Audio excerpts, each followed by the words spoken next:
Bonjour tout le monde et bienvenue à ce dernier Radioscope de l'été.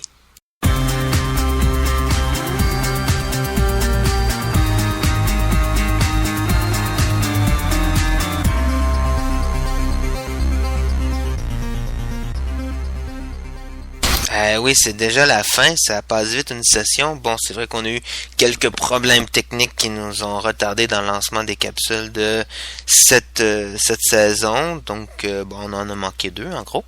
Mais bon, on se reprend sur les autres. Alors, encore cette semaine, d'excellentes questions auxquelles j'espère je saurai répondre avec toute votre pleine satisfaction.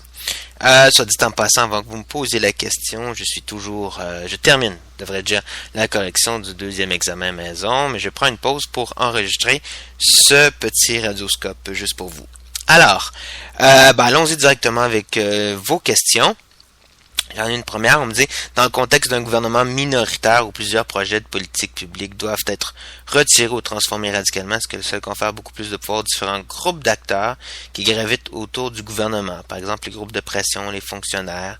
Pas aux fonctionnaires, ça c'est très clair, parce que les fonctionnaires au Canada, pour ceux qui ont suivi le cours de principe en jeu, vous vous rappellerez, je dis au Canada comme au Québec dans le fond, eux ils sont d'abord loyaux au gouvernement en place. Donc peu importe qui est le gouvernement, ils vont exécuter ce qu'on leur demande. Alors si on leur demande de changer d'orientation dans un dossier, ils vont changer l'orientation du dossier. Si on leur demande, si on crée un nouveau ministère, ou par exemple si on prend le plan Nord là, qui a changé de nom, à ce moment-là, les fonctionnaires du ministère vont aller dans le sens des priorités du gouvernement parce que ils sont l'outil du gouvernement.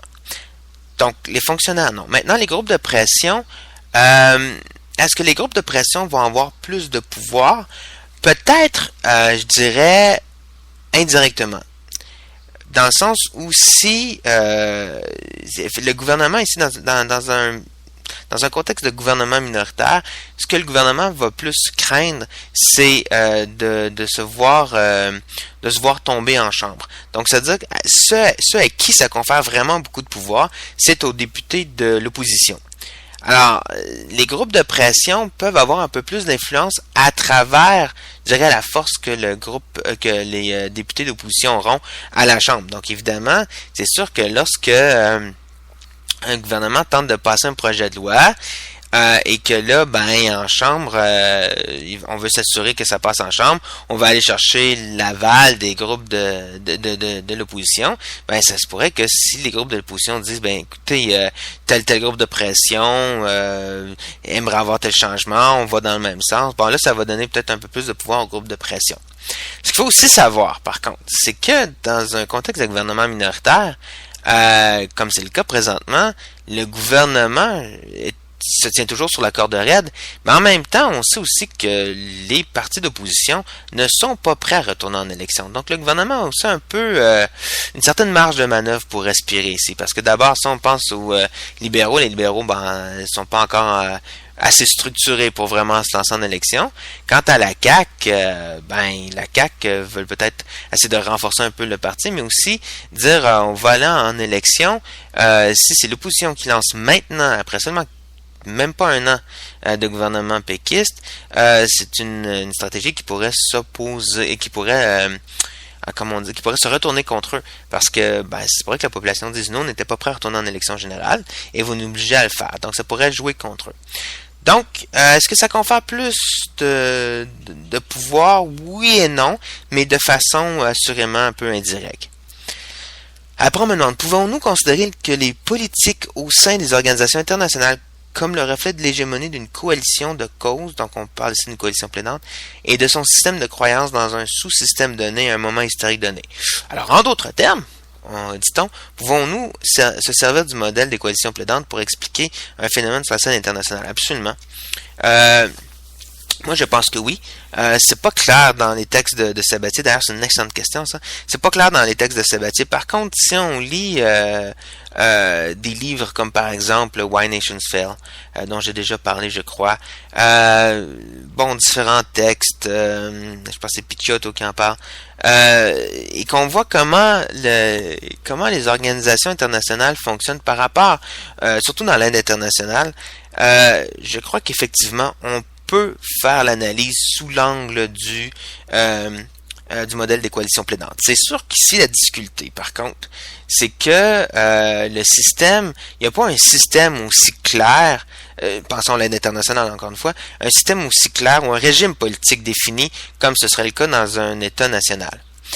Si on pense à l'Union européenne, par contre, alors là, je crois que oui, ça s'utilise sans problème, parce que là, vous avez des normes européennes, donc dites internationales, qui vont pouvoir s'imposer aux États nationaux. Et là, il pourra y avoir effectivement des groupes. Et d'ailleurs, on le voit, Pierre Muller en parlait, là.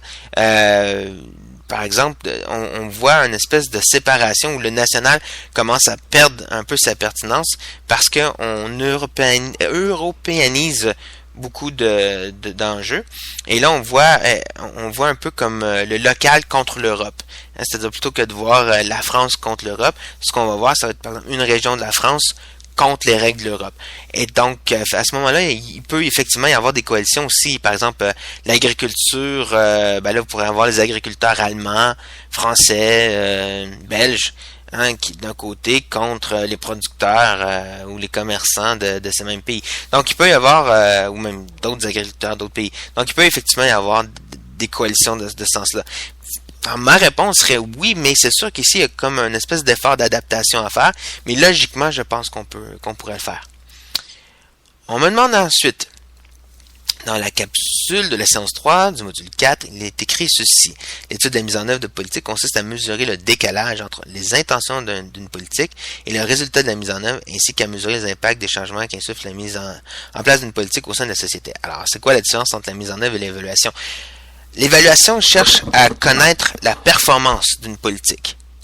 L'évaluation cherche à s'assurer que les résultats ont été atteints, c'est-à-dire que les extrants ou ce qu'on appelle les outputs là, ont bel et bien été produits et que les effets se sont avérés. Bon, les effets, c'est toujours très difficile à évaluer parce que des fois, les effets peuvent arriver 10, 12 ans, 15 ans, 20 ans après le début d'une politique. Alors, en termes d'évaluation, ça fait souvent défaut. La mise en œuvre ici, ce qu'on veut voir, c'est pas tellement la performance de la politique quand on étudie la mise en œuvre, mais c'est de voir, par exemple, pourquoi il y a un décalage. Est-ce que c'est une question de mécanismes qui sont à l'œuvre? Si les objectifs n'ont pas été rencontrés ou si les extraits n'ont pas été produits, pourquoi ils n'ont pas été produits? Quels sont les mécanismes à l'œuvre qui font que ça ne pouvait pas être produit? Est-ce qu'il y a eu des échecs par rapport à la mise en œuvre? Est-ce qu'il y avait une structure particulière de la mise en œuvre? Donc vraiment, dans la mise en œuvre, ce qu'on fait, c'est pas tellement l'évaluation de la politique que de comprendre qu'est-ce qui a fait la différence entre la formulation et la mise en œuvre. Après ça, on dit les modèles de... Alors, j'ai plusieurs questions ici.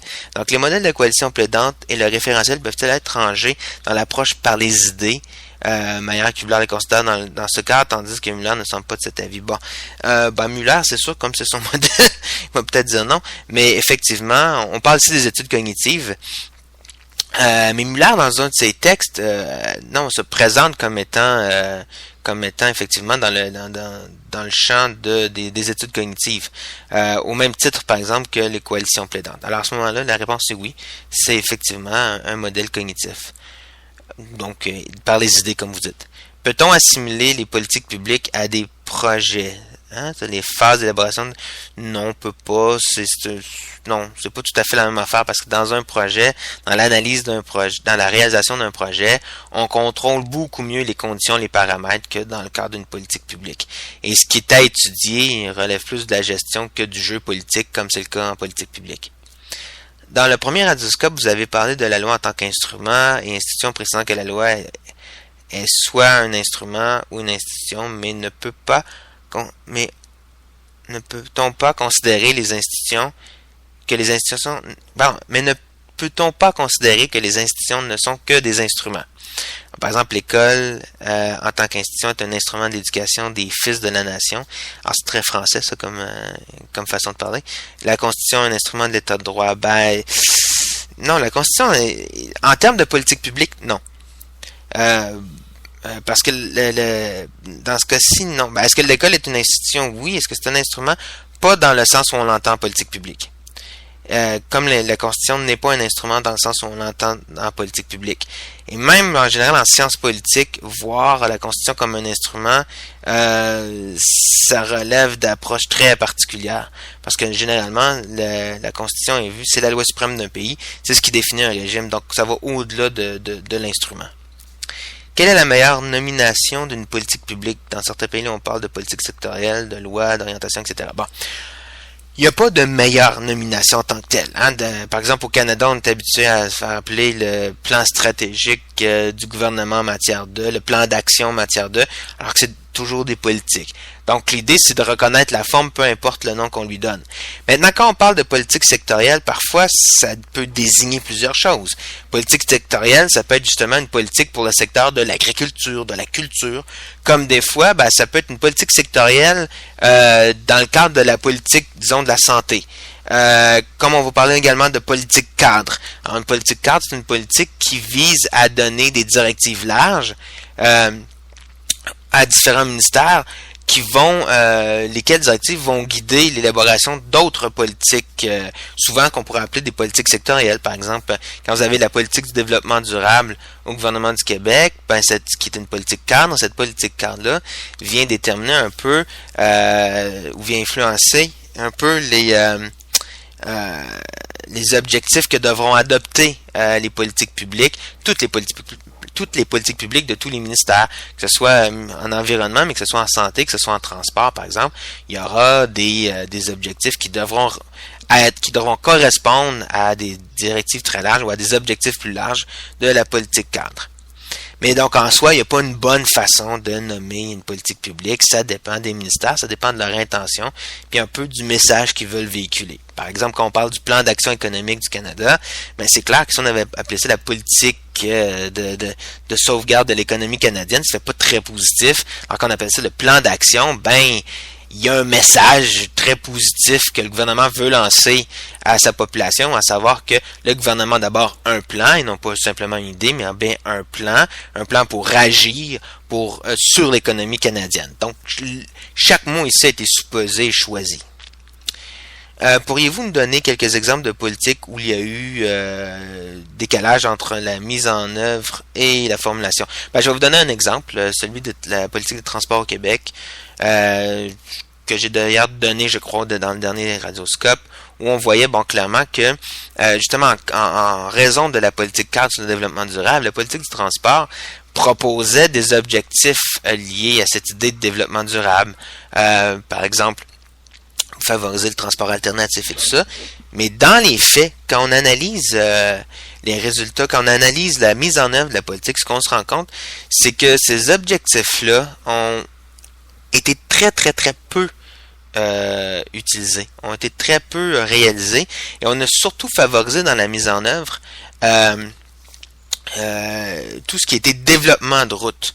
Alors, beaucoup d'investissements dans le développement de nouveaux autoroutes, de nouvelles grandes routes. Donc, c'est vraiment ce qu'on a fait, ce qu'on a favorisé dans le cadre de cette politique-là. Donc, on voit ici le décalage. On voit aussi, d'ailleurs, pour ça revient un peu à la première question, on voit aussi qu'est-ce qui nous intéresse, c'est comprendre quels sont les mécanismes qui fait qu'on est arrivé à ce décalage-là. Et ce que nous, on a réalisé, c'était qu'il y avait une trop grande décentralisation dans la mise en œuvre de la politique, ce qui fait que à chaque étape, à chaque niveau décisionnel, il y avait une réinterprétation un peu des objectifs qui permettait de favoriser tel type d'objectif au détriment de tel autre. Et à la fin, ça a fait qu'il y a certaines actions qui ont privilégié vraiment beaucoup tout ce qui était développement routier au détriment d'autres objectifs qui relevaient plus du développement durable. Alors voilà, ben c'est ce qui met un terme à ce dernier Radioscope de cette saison estivale. J'espère avoir bien répondu à vos questions, j'espère vous avoir bien intéressé. Et sur ce, ben écoutez, je vous souhaite un bon travail final et surtout, un très bon été, en espérant que la température soit plus chaude, plus clémente et qu'on puisse profiter des plages et de la piscine. Alors, bon été tout le monde!